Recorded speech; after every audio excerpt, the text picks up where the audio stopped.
The movie opens in a closed-circuit television control room, where two women comment on the arrival of a new, young colleague. He wears sunglasses inside the building, something they find unusual. Suddenly, they detected two individuals fleeing from justice. The supervisor is alerted and, without delay, they contact the police. The entire team tracks the fugitives through the cameras, but they end up losing sight of them. Just when hope begins to fade, the newcomer shows them a recording where the criminals are hiding in an alley. Thanks to his intervention, the police capture them without much difficulty. The employee's name is Yeo Hangwoo, and he has a strange genetic condition that allows him to perceive everything in slow motion. Using his peculiarity, he manages to identify the criminals' hiding place despite their high speed. When Hangwoo was in 5th grade, he participated in a relay race with Bong Soo-mi, his childhood crush. It was then that he began to experience that slowed-down vision. His parents took him to Dr. Suk, who diagnosed him with dynamic visual acuity, a rare disorder that allows him to perceive subtle details in moving objects, imperceptible to most people, as if time flowed at a slower pace. To confirm the diagnosis, the doctor throws a baseball at high speed, which he catches effortlessly. The doctor advises him to constantly wear sunglasses for comfort. After the diagnosis, his father traveled abroad in search of resources for his treatment. Hangwoo stays at home with his mother and younger sister. He considers his condition both a blessing and a curse. Although you can observe the movement of the wind on women's skirts in slow motion, you also suffer from bullying because of your glasses. His only friend at that time is Sumi, with whom he falls in love. Over time, Sumi becomes the target of constant attacks for being his friend and eventually distances herself from him. Since then, Hangwoo has had no more friends. Wishing to lose his sight, he spends hours in front of the television. His vision doesn't actually worsen, but he develops a fixation on Korean TV series. He learns social skills from actors, but never leaves home to put them into practice. His father refuses to return to Korea, even during festivities, with the aim of saving money. But it all proves useless when one day he dies in a workplace accident. After his death, the only man close to Hangwoo is Dr. Suk. He urges him to explore the world outside his room and to contribute financially to his family. Therefore, Hangwoo begins working at the closed-circuit control center. In an internal monologue, he confesses that he enjoys watching people on screen, as it reminds him of TV series, with the difference that in this series everyone is a protagonist. His colleague, Byung-chul, commented to the boss about Hangwoo's behavior, describing him as introverted and uncommunicative. He promises to care for him, recognizing his talent. Byung-chul sits next to him at work and tries to start a conversation. However, Hangwoo, who, shy, answers all questions in his mind without uttering a word. While monitoring the cameras, he seems to count the steps people take to reach a specific place. Young-so finds it strange, but doesn't inquire further. Trying to socialize, Hyung-so asks him if he has a partner. This evokes in Hangwoo the memory of So-mi, so the next day he heads to her house. So-mi has become an attractive woman, but with financial difficulties. A debt collector pressures her to sell the house and settle her debts.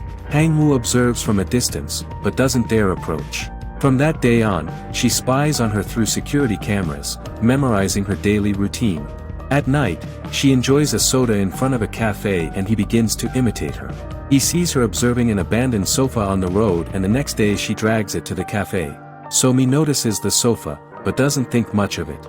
The next day, torrential rain surprises her at a bus stop. Hangwoo observes the situation on the monitor and, accompanied by Hyung-so, rushes to her aid. He opens the umbrella over her, imitating scenes from TV shows, but So-mi labels him a stalker and leaves. After the incident, both visit Dr. Seo-ok seeking ideas for Hangwoo to make a good impression on So-mi. The doctor suggests complimenting her with flowers. The next day, So-mi arrives late for her audition for a musical. She calls the manager and begins to perform a song in the middle of the street as if it were her audition. While she sings the melody, passers-by are amazed. Hangwoo arrives with a bouquet of flowers. He gives them to her after the song, but So-mi shows no appreciation. She tells him she would prefer a box of instant noodles and leaves. Hangwoo calls her by name and finally introduces himself as her childhood best friend.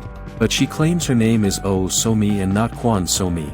It turns out Hangwoo has been following the wrong person all this time, although he has already started to feel something for her. That night they accidentally cross paths and So-mi forces him to carry her groceries. Before saying goodbye, So-mi asks why he's looking for her, to which he responds that he liked her in school. The next day, at work, Hangwoo sees So-mi receiving a call on the monitor. The person on the other end informs her that she has landed a role in the musical. She jumps and dances with joy in the street while Hangwoo watches her on the screen. That night, Somi goes to celebrate at a local restaurant. She notices Hangwoo watching her from outside and invites him in. While they talk, she shows him the musical script and practices her lines. Hangwoo praises her performance and demonstrates his own talent. Soon, the entire restaurant watches as Hangwoo catches spoons thrown at him. The next day, Hangwoo walks around Somi's neighborhood counting his steps. Hyung-so sees him doing it and deduces that he's trying to memorize the paths. Upon returning home, Somi finds Hangwoo waiting for her.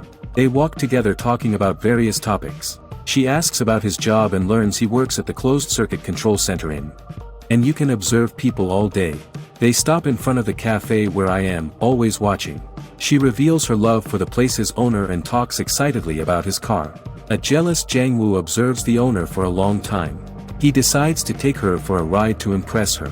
He asks everyone at work if they have a car in hopes of borrowing it. However, none have number one. Upon returning home, Sonya Mies was approached by the debt collector. He starts yelling at her and threatens to hit her if she doesn't return the money. Jang-woo and Pyeonsu arrive just in time and save her from the individual. When Jang-woo returns to work, Somi thanks one of the cameras knowing that he is watching her from the other side. At the end of the day, they meet in a park and have a lengthy conversation. Jang-woo asks her what she would do if she had a car, to which Somi responds that she would drive to the sea every day. Since he can't get a car, Jang-woo works with the friendship of the local bus driver, traveling with him all day. He had been watching the driver play baseball alone at night through the cameras. At the end of the day, Jang-woo joins him for a game and asks him for a favor. Pyeonsu, the bus driver, and Jang-woo pick up Somi at the bus stop the next day and head to Busan to visit the sea. Seeing his efforts to make her happy, Somi starts to feel something for Jang-woo. However, their buses are stopped by the border police, who do not allow the local bus to enter another district.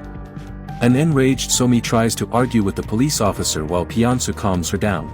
Their effort is useless because at the end of the day they have to return home without having reached the sea. Jang-woo's boss informs them about recent cases of missing women in the city and asks them to remain on high alert. At that moment, Jang-woo spots Somi on a monitor, but she disappears immediately. Panicked, he rushes to check if she is okay, only to discover that she was trying to play a prank on him to see if he would come. Somi removes his glasses for the first time and they melt into a kiss. Jang-woo accompanies Somi home and she invites him in. However, their plans are interrupted when Somi discovers debt collectors in her home. They throw her belongings around, threatening her and demanding payment of the debt.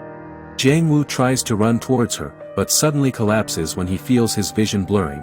After the men leave, Jang-woo and Somi sit down to talk. Among the things that the collectors have scattered are drawings that Jang-woo had made for Somi when they were in school. Somi reveals that she lied about being someone else because she didn't want to be compared to her childhood version. Jang-woo remains silent while Somi contemplates the drawings with a smile. The next day, he visits Dr. Suk informing him that his vision has become blurry. It turns out that, over time, his disorder has worsened, which will cause him to lose his sight soon. Jang-woo knew that sooner or later he would go blind. That's why he has been counting steps wherever he goes, to make it easier for him when he completely loses his vision. While Jang-woo anguishes over his deteriorating eyesight, Somi worries about her debt. She sells her house and gathers enough money.